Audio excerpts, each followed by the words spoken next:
Ayan, magandang araw po sa ating lahat mga idol at mga mabayan. Patuloy po nating pag-uusapan itong patungkol sa nalalapit na barangay at sangguniang kabataan eleksyon.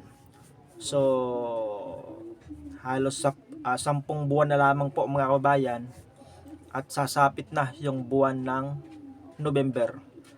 Kasi ayon po sa bagong batas na Republic Act 12232, naka-schedule po yung halalang pambarangay or BSKE 2026 ngayon pong November 2, 2026 na darating mga bayan.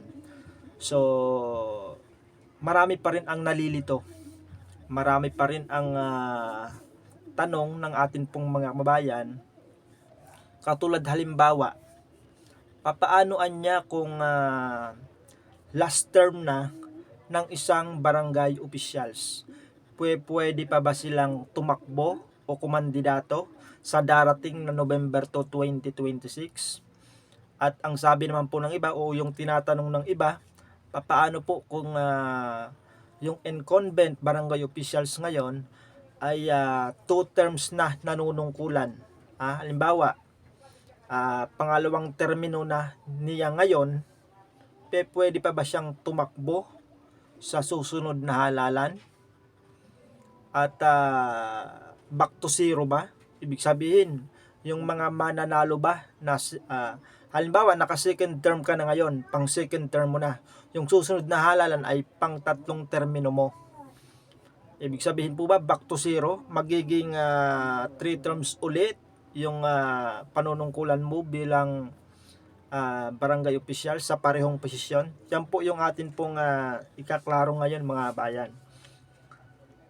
Pero bago ang lahat, panoorin po muna natin ngayon mga kabayan itong explanation nitong Liga ng mga Barangay. Ito po si President ng Liga ng mga Barangay na si President, hindi ko alam kung anong pangalan nito. Ito po, panoorin po ninyo si Attorney Al-Agra, yung lalaki po. Ito po. 12232 ay nagtatakda ng termino ng mga barangay at SK officials. Ayan, pakinggan nyo pong mabuti mga bayan ha. Baka masagot po nito yung inyong katanungan. Ito po. Ang dating 3 years ay 4 years na. Pero tulad ng dati, meron pa ring 3-term limit. Tama ba, Attorney Al? Tama yan, Kap. Walang anli sa usapin ng ating mga hinahalal na opisyal. Para sa mga barangay officials, 3 consecutive terms lamang at para sa napakalinaw po mga bayan ha. Kung ikaw po ay barangay officials, yung termino mo po ay 3 terms lang mga bayan ha. Hindi po lalagpas sa 3 termino yung panunungkulan o yung termino ng isang barangay officials, maging kagawad ka man o kapitan. Mga sangguniang kabataan officials, 1 term lamang. Ang kapangyarihan magtakda ng termino at ang term limit ay ginawad ng ating saligang batas sa ating Kongreso. Tandaan mga kabarangay, dahil sa prospectivity ng batas, tayong mga incumbent barangay officials ay hindi sakop ng 4-year term sa ilalim ng RA 12232. Ibig sabihin, ang bagong 4-year term at ang bagong term limit ay applicable lamang sa susunod na mga barangay officials na mananalo sa susunod na halalan. Tama yan, Kap. Ang incumbent barangay officials, 3 years ay hindi po 4 years. Ang 4 years po ay pagkatapos ng halalan sa November 2026. Tama. Ayon sa batas, sa unang Lunes ng November, doon po idadaos. Ito po ay November 2.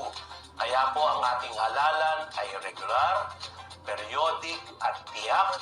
Wala pong indefinite postponement ng ating halalan. Maliwanag po yan sa batas. Ginagalang ng RA 12232 ang karapatan nating bumoto para sa ating mga barangay at sangguniang kabataan officials. At paano naman kapag last term na ng isang barangay official, attorney? Ayan na. Ito po yung isa sa mga katanungan ng atin pong mga barangay officials. Papaano kung last term na niya ngayon? Ibig sabihin, pang tatlong termino na ng isang barangay officials o ng isang incumbent barangay officials ngayon. Pwede pa ba siyang tumakbo o kumandidato sa November 2, 2026 gayong nakatapos na siya ng tatlong termino? Ito po yung kasagutan, mga babayan. Pakinggan niyo pong mabuti ha, para hindi kayo malito. Kap, kung ikaw ay nasa last term mo na at ikaw ay nanunungkulan na for 3 consecutive terms Nakatatlong termino bilang na. barangay elective official, hindi ka na pwedeng tumakbo sa darating na halalan for the same position. Napakalinaw po ah. Kung ikaw po ay nakatatlong termino na, ibig sabihin last term mo na ngayon, last term mo na, ibig sabihin ay hindi ka na po pwedeng kumandidato sa susunod na halalan sa parehong posisyon. Ibig sabihin, nakatatlong termino ka na sa pagkakapitan, hindi ka na pwedeng kumandidato sa pagkakapitan sa darating na November 2, 2026. Maaari ka pong kumandidato bilang kagawad. At kung ikaw na po ay kagawad, nakatatlong termino ka na, hindi ka na po pwedeng kumandidato sa susunod na halalan sa November 2 bilang kagawad ulit, kundi ikaw po ay tataas bilang isang kapitan. So napakaliwanag po mga bayan ha. So ituloy natin. Hindi nare-reset, hindi nabubura ng RA 12232 ang mga terminong iyong pinagsilbihan na. Kaya mag-uumpisa lamang yung panibagong term limit ayon sa RA 12232 sa 2026. Sa mga nanunungkulan na ng 3 terms ng mga barangay official, pwede ka lang tumakbo kung ikaw ay tatakbo for a different elective position sa ating barangay.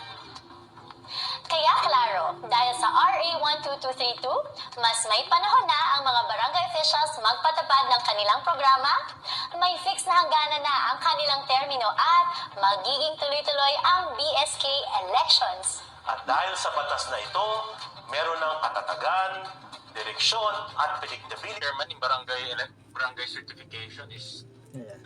Wait lang nag-commercial. not the requirement anymore. Hindi na po namin siya tatanggapin as a proof of identification. Okay. Dati po kasi So ayan po, napakaliwanag po mga kabayan ha. Kapag yung isang barangay officials ay nakatapos na ng kanyang tatlong termino sa parehong posisyon, ay hindi na po siya pwedeng kumandidato sa parehong posisyon. Kung kagawad ka, nakatatlong termino ka na, pwede kang magkamandidato sa kapitan sa susunod na halalan November. Ayan, napakaliwanag po mga kababayan ha. Sana ay hindi po malito yung atin pong mga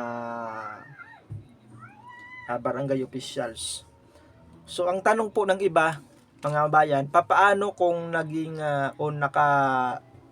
nakadalawang taon ka pa lang ngayon? Halimbawa, yung incumbent barangay officials o yung kasalukuyang nakaupo ngayon, pangalawang termino pa lang niya, pwede ba siyang kumandidato sa susunod na November 2, 2026 BSK? Opo, pwede ka pa pong kumandidato sa susunod na halalan kung ikaw ay nakadalawang taon pa lamang po ngayon. So dapat makompleto mo yung 3 terms. Ito yung pagkakaalam ko lang po mga bayan ha. Pero aalamin pa po natin kung talaga yung bang naka second term ngayon back to zero ba? Kasi sa pagkakaalam ko po mga bayan, yung mga second termer po ngayon, pwede pa po silang tumakbo sa isa pang termino. Ibig sabihin, yung dalawa mo, dapat makompleto mo para maging 3. Sa parehong posisyon po mga bayan. Halimbawa, kapitan ka, second termino mo ngayon, may isang termino ka pa na bubunuin. Ibig sabihin, pwede ka pang kumandidato sa November 2 para mapunuan mo yung isa pang mapunuan mo yung 3 taon, bali 3 taon. Pero 4 na taon na po yung inyong magiging panunungkulan. After 4 years po, hindi ka na po pwedeng kumandidato sa parehong posisyon. Iba naman, kung kagawad ka sa 2030, ibang posisyon naman ang dapat mong takbuhan, mga kababayan. Pero sa mga last termer, kagaya po ng atin pong napanood, mga naka 3 terms na, hindi na po sila pwedeng kumandidato sa parehong posisyon. So napakaliwanag po itong pahayag nitong si Atty. Al Agra at ng presidente ng Liga ng mga Barangay. Ayan, sana po ay nakatulong po itong atin pong video, itong ating vlog ngayon, doon po sa ating mga mahal na mga barangay officials. At good luck po sa inyong o sa mga kakandidato sa darating po na November 2, 2026. Ayan, kung bago pa lamang po kayo sa ating channel, sana po ay mag-subscribe po kayo at pindutin po yung notification bell at i-likes itong ating video para ho maging updated po kayo sa mga ganitong usapin patungkol po sa barangay at sangguniang kabataan eleksyon. So ayan, hanggang dito muna yung ating update at abangan po natin sa mga susunod na araw kung meron po bang mga pagbabago sa schedule ng halalang pambarangay kasi November 2, All Souls Day po yan, araw ng kaluluwa. Hindi natin alam kung babaguhin ba yung petsa o itutuloy po yung November 2, 2026. Yan po yung ating abangan, mga bayan, kaya mag-subscribe po kayo. Ayan, maraming salamat po at ingat po tayong lahat. God bless po, mga babayan.